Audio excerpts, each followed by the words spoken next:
कांग्रेस के प्रदेश प्रभारी सचिन पायलट रायपुर में प्रदेश पदाधिकारी मन संग बैठका।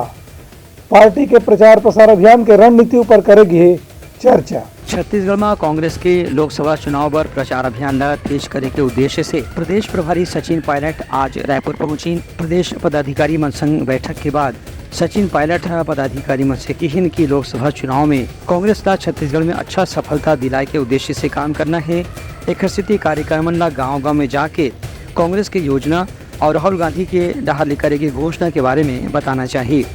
सचिन पायलट ने कहा कि प्रदेश कांग्रेस अभी एक मजबूत विपक्ष की भूमिका निभावत है, लेकिन आने वाला चुनाव में कांग्रेस की स्थिति बहुत बेहतर होने वाला है। उनका कहना है कि कार्यकर्ता मन में जो असंतोष के खबर फैलाए जाते वह भारतीय जनता पार्टी के झूठा प्रचार हवे। वास्तव में कांग्रेस के कार्यकर्ता अभी भी एकजुट होकर चुनाव में भाजपा के मुकाबला करे पर पूरी तरह से तैयार है। ब्यूरो रिपोर्ट, पुतलंगा न्यूज़।